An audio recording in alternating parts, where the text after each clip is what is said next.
Bien plus que du camping.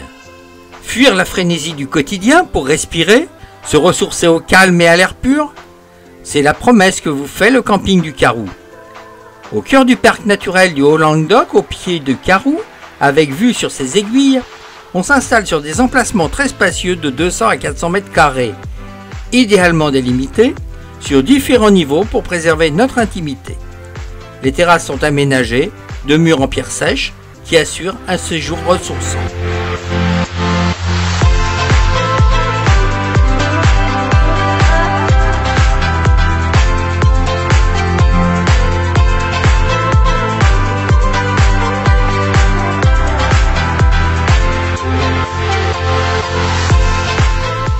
C'est au pied de la montagne du Carrou, dans une ancienne cité fortifiée, classée plus beau village de France, que je vous emmène voir le pont du Diable du XIIe siècle, son pont Eiffel, ses ruelles pavées et passages couverts. Au sommet du village, le donjon.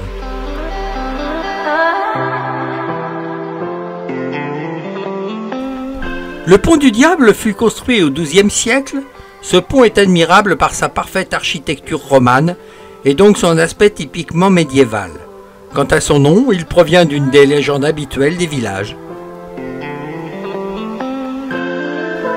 Le pont de chemin de fer de la ligne Mazamet-Bédarieux, qualifié de pont de type Eiffel, construit entre 1886 et 1889.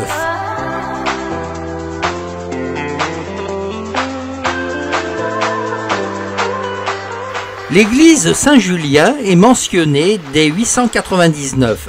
Elle était alors une annexe de l'église disparue de Sainte-Eulalie de Surclasse. Par la suite, elle dépendra avec le titre de prieuré de la manse monastique de Cassan. Le monastère est fondé en 1080.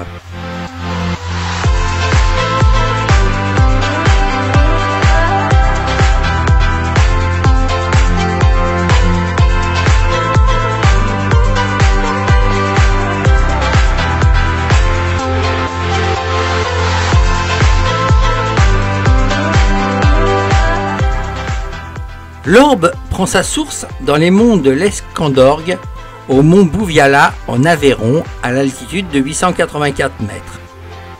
À la hauteur de Bédarieux, le fleuve amorce une courbe pour couler vers l'ouest. Après avoir passé la hauteur de la ville thermale de Lamalou-les-Bains, il sépare le vignoble de Faugères et de Saint-Chinian par des gorges étroites en direction de Roquebrun. Puis il atteint Béziers où il croise le canal du Midi. Il se jette dans la mer Méditerranée à la hauteur de la station thermale de Valras-Plage.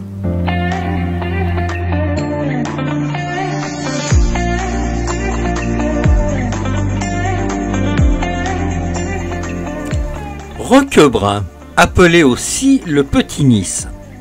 On n'en croit pas ses yeux tant la végétation y est luxuriante. Nice n'a qu'à bien se tenir.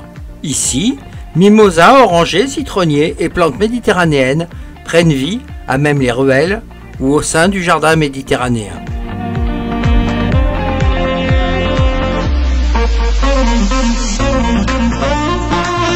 Depuis la nuit des temps, les hommes ont été attirés par l'endroit.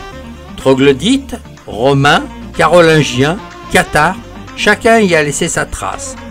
La balade dans les ruelles médiévales dévoile un patrimoine soigneusement préservé.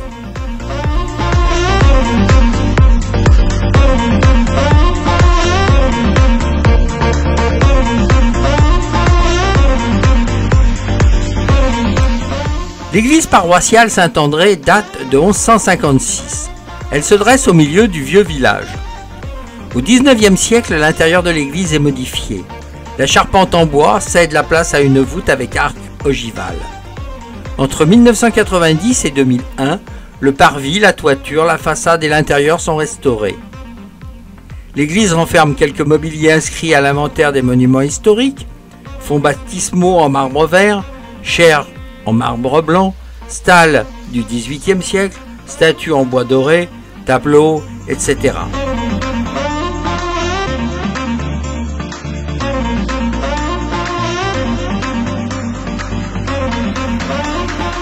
L'Orbe traverse Roquebrun. Le pont qui enjambe l'Orbe au pied de Roquebrun a été créé en 1870. Une tradition dit que les ouvriers villageois ont dansé 4 jours et 4 nuits après avoir achevé l'édifice. Voilà plus de 35 ans que le célèbre jardin méditerranéen de Roquebrun se développe sur les hauteurs du village, au pied de la tour carolingienne. Ce jardin met en valeur les essences et la flore typiquement méditerranéenne.